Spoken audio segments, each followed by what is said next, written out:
Hi everyone. All right, we're back with today's video. Continuing with Algebra 1, we are working on solving equations involving absolute value.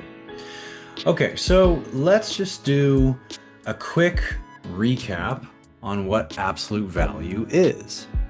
So if I say, what is the absolute value of 5, or what is the absolute value of -5? Here's what it means. Absolute value is the distance from that number to 0. So if I say, what's the absolute value of 5? The answer would be 5, because 5 to 0 is 5. If I say, what's the absolute value of -5? The answer is still 5, because from -5 to 0 is a distance of 5. Distance is always positive. Okay, now you'll see how that plays out when we do evaluating expressions or solving equations, and I'll explain throughout. Let's jump into it. All right, so this is number 48 from the chapter review. Here we go. Evaluate if m equals -8, n as in Nancy equals 4, and p as in Paul equals -12. Okay, so we have the expression right here. The absolute value of -2p plus m. And then on the outside of that, it says -3n. Okay, so when you're dealing with an expression or an equation, and you're able to simplify what's inside the absolute value first, then that's what you need to do. So let's dive into it. So we have absolute value of -2.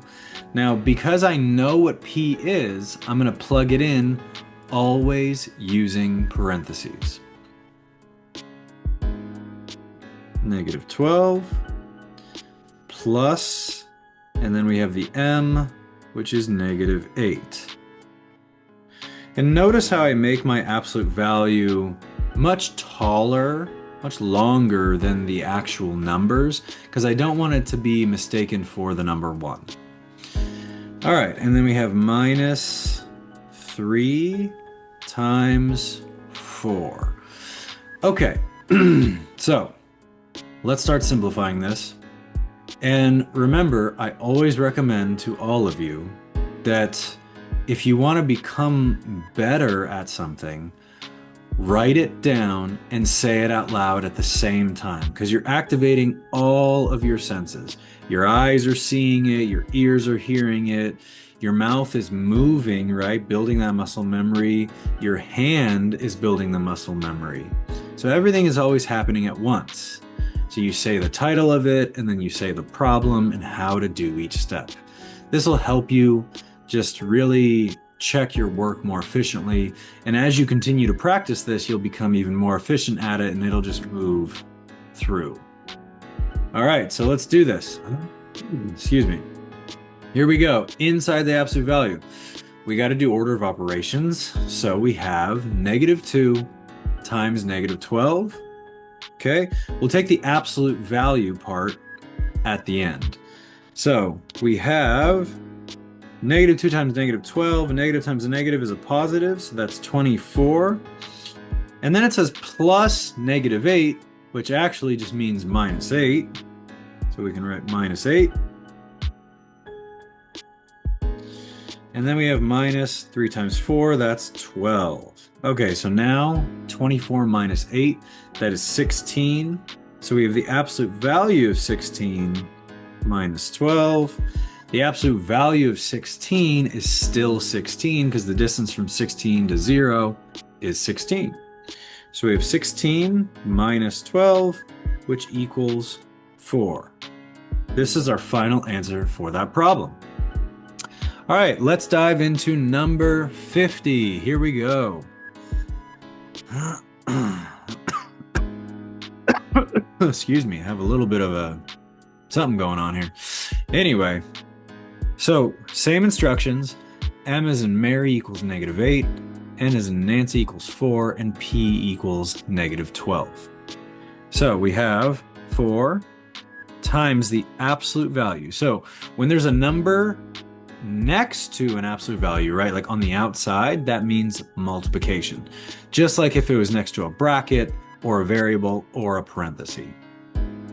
So then we have 7 parentheses -8 plus 3 times the parenthesis of -12, close the absolute value, then plus 4 times the parenthesis of 4.